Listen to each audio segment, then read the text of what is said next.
Rain or shine has twice to beat advantage. Question. Is it possible to beat them 2 games in a row? Yes. Bakit ang dali mo sumagot kanina? Possible. Is it whoever they'll face? How hard would it be? Very hard. Very hard. It's possible, but it's very hard. Why is it very hard? Well, Rain or Shine is one of those teams na ang hirap makita losing 2 games in a row. It's because they adjust so much really well. Na alam mo naman si Coach Henggao, pag tinalo mo ng minsan, yung pangalawa niyang baraha, iba na dun sa una eh. So yung whatever worked for you in the first game is sure not to work for you in the second game. So if you're asking kung probable ba, I'd say it would be really hard. Really hard. Alam mo nakakatakot dito sa Rain or Shine? They're not even playing their best basketball. Si Jeff Chan, sama na shooting, yung consistency, hindi pa nila mahanap talaga. Pero nag-number 2 pa rin sa team standings. Depende na lang siguro kung sino makakalaban nila. Dalawa na lang yan, either Meralco or Ginebra, depending on the Wednesday result ng Rain or Shine Meralco game.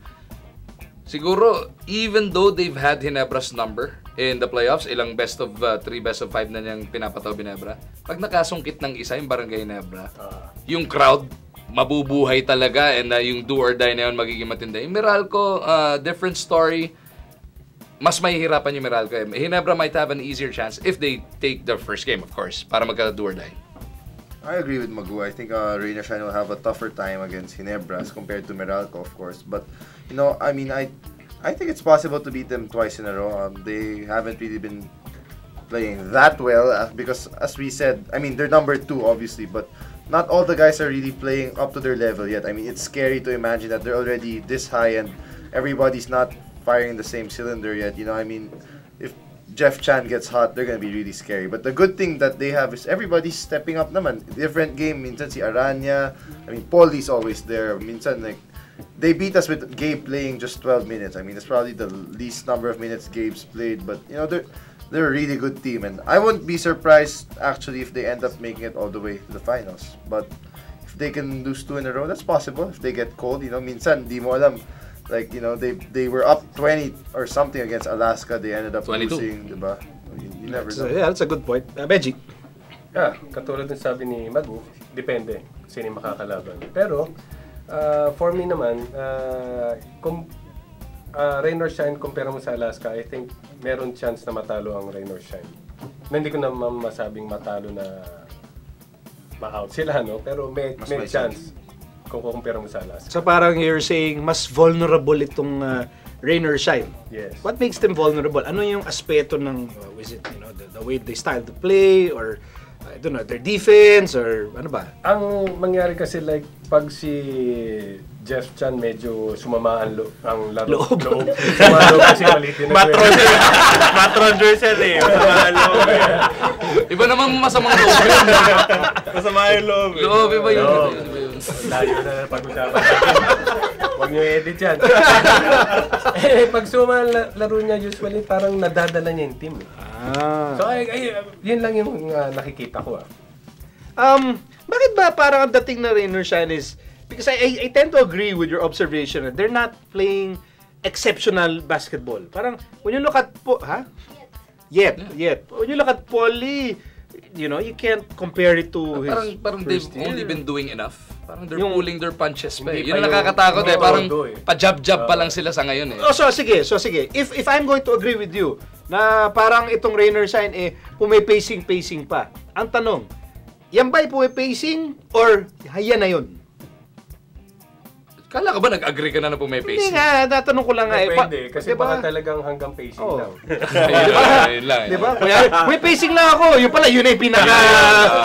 Wala nang hugot. Wala na. Yung laban ni Pacquiao sa ni... Sino to? Marquez? Hindi. Mostly. Clotty. Mostly Clotty. Clotty. Pacing lang si Clotty. Hanggang doon lang pala. Si Clotty yung napompiang, di ba? Puro ganun lang pala. Inaantay ko, sabi ko, upak sa huli to. So ano tingin mo?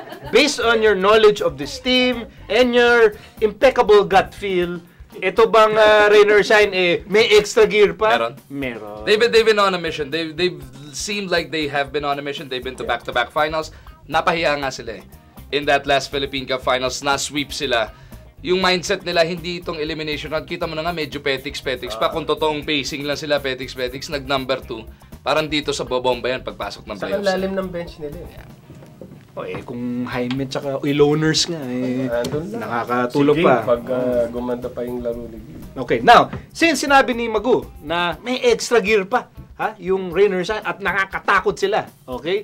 I'm sure nanonood yung kung sino man yung mga kalaban. Hindi ba natin alam eh? Oo nga, kaya nga. They all watch. Pero nanonood na sila. Ngayon pa lang. Ngayon pa lang. Hindi pa natin alam, nanonood na hinihintay yung sasabihin mo. Yung sino man ang kalaban, whoever you are. May chance ba, itong whoever you are, na talunin ang Rain or Shine? It's gonna be an awesome series.